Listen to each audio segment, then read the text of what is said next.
Hey, what's up guys? Remember a few months ago I did a video with my friend Eric. He purchased 23 rental units in less than a year.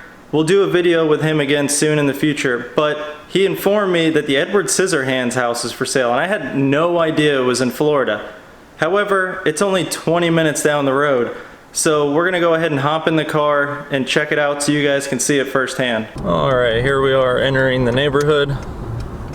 So this is what the entrance looks like. Pretty typical looking neighborhood in this area. This is the street here. Alright, so there's the house there. You can see the for sale sign. Pretty cool. As you get to the end of the street, this is where the big mansion would have been, which obviously wasn't really here. That was actually filmed out in Dade City, about 45 minutes from here. So another shot of the house. There it is. So like I said, the mansion part was actually out on a farm. They built a mansion looking property and that's what they used for that. But here's the house. New fence, roof looks alright.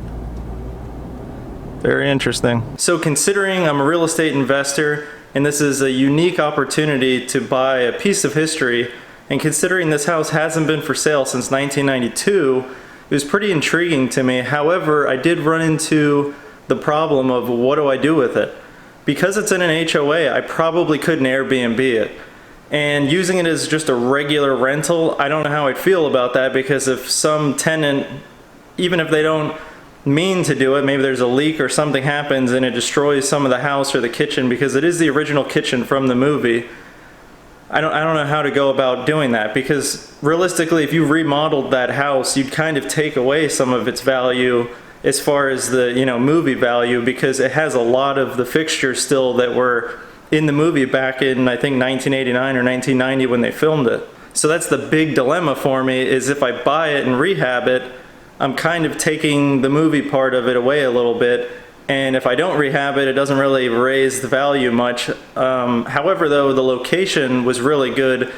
They actually just built a mall right down the street from it, and it's pretty centrally located. It's really close to Tampa. You could just jump on the highway right from the house. So it's an up and coming area and they're building a lot. But what would I do with it? I mean, that's the thing. I'd feel bad renting it out and something happening to the interior of the house. But then if I try and flip it, I'm ripping out the interior of the house. So that's where I struggled with it, but it was still pretty interesting to think about and try and figure out a way that I could make it work and maybe put it in my portfolio. Now the idea of me moving into it did pop up into my head, and had I been living in the last house I was in, it would have been an upgrade to move into it. But currently I'm in a really nice house and there's just no point. If the house was like extremely cheap and I could save money by living in there cheaper, then that'd be different. But considering it's in the same price range, the house I live in is $250,000, there's just, no upside really to me to go and move in over there. Which brings up a good point. Who's gonna be the one buying this house? So because it's, let's just say it's a $250,000 house fixed up. So they pretty much have it priced pretty good, considering it's gonna cost 25 grand or so to redo the inside if that's what you wanted to do with it. So you'd pretty much be into it for what it's worth. But who's out buying a $250,000 house that's only a 3-bedroom, 2-bath? That'd be typical middle-class person. So a rich guy's not gonna wanna go buy this and pay a ton of money or overpay for it just because it was in the movie. What are they gonna do with it? It's just gonna sit there. So that's the main reason I decided to not go ahead and make an offer. There were multiple offers put in on it. It is currently now under contract, and I kind of feel like I missed out, but I don't know. I don't think it's gonna sell for much more than asking price. If I was personally gonna buy it, I was thinking of offering $200,000, which would be $24,000 under, which would put me in a better position as an investor. However, because of the movie presence and everything with the house, I think it's gonna sell for more.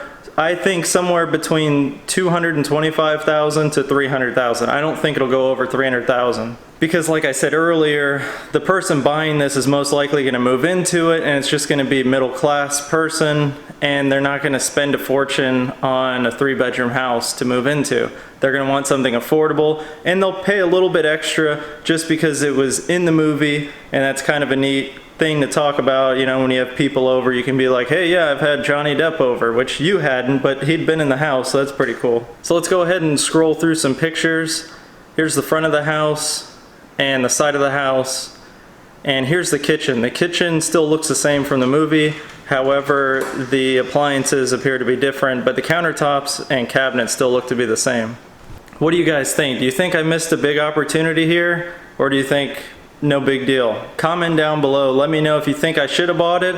And if I did, what should I have done with it? Because if I did gut the house, what would I do with all these things? Could I sell them and make money because they were in a movie, like a famous movie?